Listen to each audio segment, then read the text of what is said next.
Hi, Florence. Hi, Louis. Merry Christmas. I'm hoping to start a new tradition, a special tradition for us. And I'm going to read to you one of my favorite stories. I have lots of favorite stories, but this one's one of my favorites. It's called The World According to Humphrey. And it's about this little hamster who becomes a classroom pet and how all the kids and he get along together. It's by an author named Betty Burney. I don't know if you can read that backwards, and let's begin. It's got a lot of chapters, and we're going to start tonight with just chapter 1, called The Return of Mrs. Brisbane. Today was the worst day of my life. Mrs. Mack left room 26 of Longfellow School for good, and that's bad. Worse yet, Mrs. Brisbane came back. Until today, I didn't even know there was a Mrs. Brisbane. Lucky me. Now, I want to know, what was Miss Mack thinking? She must have known that soon she'd be leaving without me, and that Mrs. Brisbane would come back to room 26 and I'd be stuck with her. I still love Miss Mack more than any human or hamster on earth, but what was she thinking? You can learn a lot about yourself by taking care of another species, she told me on the way home the day she got me. You'll teach those kids a thing or two. That's what she was thinking, but I don't think she was thinking very clearly. I'm never going to squeak at her again. Of course, I'll probably never see her again because she's gone. But if she comes back, I'm not even going to look at her. I know that last sentence doesn't make sense. It's hard to make sense when your heart is broken. On the other hand, until Miss Mack arrived, I was going nowhere down at Panorama. My days were spent sitting around looking at a bunch of furry things in cages just like mine. We were treated all right. Regular meals, clean cages, music piped in all day. Over the music, Carl, the store clerk, would answer the phone. Open 9 to 9, 7 days a week, corner of 5th and Alder, right next to the Dairy Maid. Back then, I feared I'd never see 5th and Alder, much less the Dairy Maid. Sometimes I'd see human eyes and noses, not always as clean as they should be, poking up against the glass. Nothing ever came of it. The children were excited to see me, but the parents usually had other ideas. Come see the fishes, Cornelia. So colorful and much easier to take care of than a hamster, Mama might say. Or, oh, no, Norbert. They have the cutest little puppies over here. After all, a dog is a person's best friend. So there we were, hamsters, gerbils, mice, and guinea pigs, not nearly as popular as the fish, cats, and dogs. I suspected I'd be spinning my wheel at the Pedorama forever. But once Miss Mack carried me out the door a short 6 weeks ago, my life changed fast. I saw 5th. I saw Alder. I saw the Dairy Maid with the statue of a cow in an apron outside. I was dozing when she first came to Pedorama, as I do during the day, because hamsters are more active at night. Hello, a warm voice awakened me, and when I opened my eyes, I saw a mass of bouncy black curls, a big happy smile, huge dark eyes. She smelled of apples. It was love at first sight. Aren't you a bright-eyed one? She asked. And might I return the compliment? I replied. Of course, it came out squeak, as usual. Miss Mack opened up her purse with the big pink and blue flowers on it. I'll take him, she told Carl. He obviously is the most intelligent and handsome hamster you have. Carl grunted.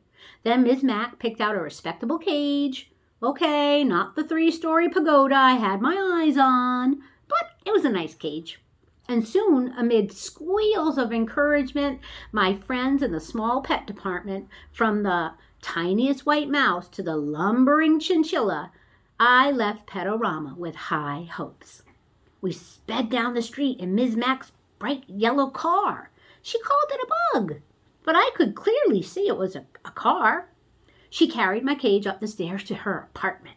We ate apples. We watched TV. She let me run around outside my cage. She gave me my very own name, Humphrey. And she told me all about room 26, where we'd be going the next morning.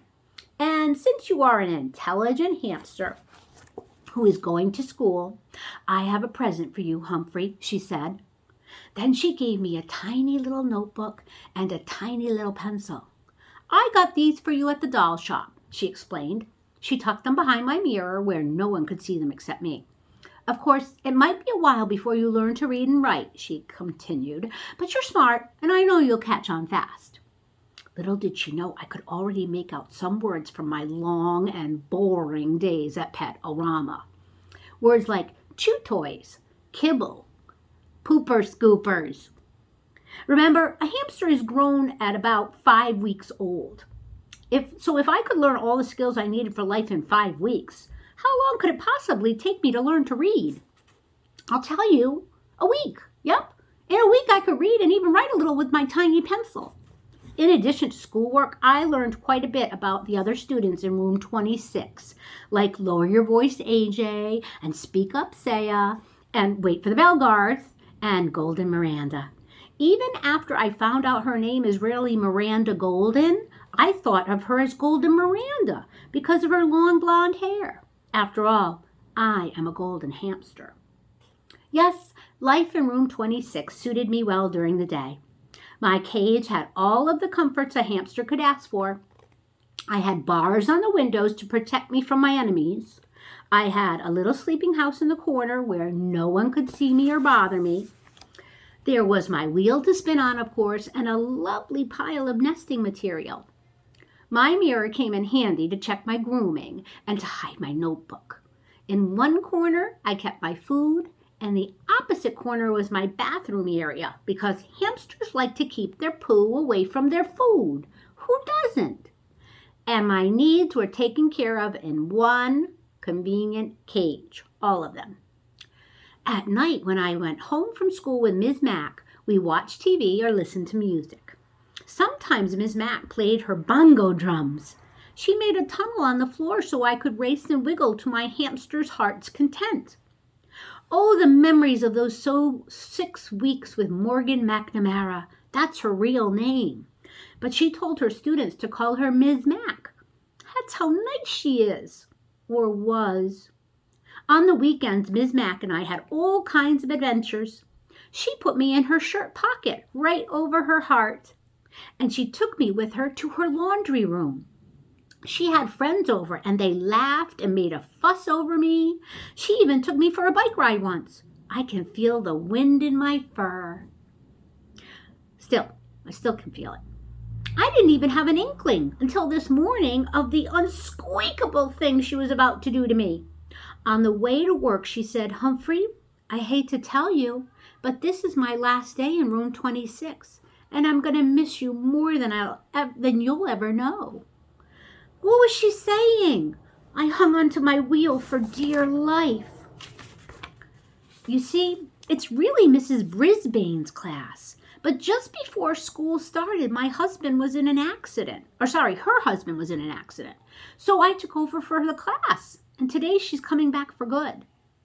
Good? I could see nothing good about that. What was Mrs. Mack saying? Besides, I want to see the world, Humphrey, she told me. Fine with me. I thoroughly enjoyed all the world I'd seen so far and would go to the ends of the earth with Ms. Mack. But she wasn't finished yet. But I can't take you with me. All my hopes dashed completely. Besides, the kids need you to teach them responsibility. Mrs. Brisbane needs you too. Unfortunately, she didn't tell Mrs. Brisbane that. Mrs. Brisbane was already in room 26 when we arrived. She smiled at Miss Mack and shook her hand. Then she frowned at me and said, "Is that some kind of rodent?" Ms. Mack gave her a speech about how much kids can learn from taking care of another species. Mrs. Brisbane looked horrified and said, "I can't stand rodents. Take it back." The it she was talking about was me. Ms. Mack didn't bat an eyelash. She put my cage in its usual place next to the window and said the kids were already very attached to me. She attached Dr. Harvey H. Hammer's guide to the care and feeding of hamsters to my cage, along with a chart to make sure I was fed and that my cage was clean on time. "The children know what to do. You won't have to do a thing," Ms. Mack said, as Mrs. Brisbane glared at me. Just then my fellow students came streaming into the room, and within half an hour Miss Mack had said goodbye to everyone, including me. "I'll never forget you, Humphrey," she whispered. "Don't you forget me either." "Not likely, but I don't know if I can ever forgive you," I squeaked. And then she was gone, without me. Mrs. Brisbane didn't even come close to my cage until recess. Then she walked over and said, "Mister, you've got to go." But she didn't know my secret. The latch on my cage door doesn't work. It never has. It's the lock that doesn't lock. So I've got news for you, Mrs. Brisbane. If I've got to go, it'll be when and where I decide to go, not her. Meanwhile, I'm not turning my back on this woman. Not for a second. If I ever disappear and somebody finds this notebook, just check out Mrs. Brisbane, please. The end of every chapter, which this is the end, has a little tip in it. See that it says tip. Tip. Choose your new hamster's home very carefully and make sure it is secure. Hamsters are skillful escape artists, and once out of their cages, they are very difficult to find. Guide to the Care and Feeding of Hamsters by Dr. Harvey H. Hammer. That's the end of the first chapter. I hope you love it as much as I love reading it.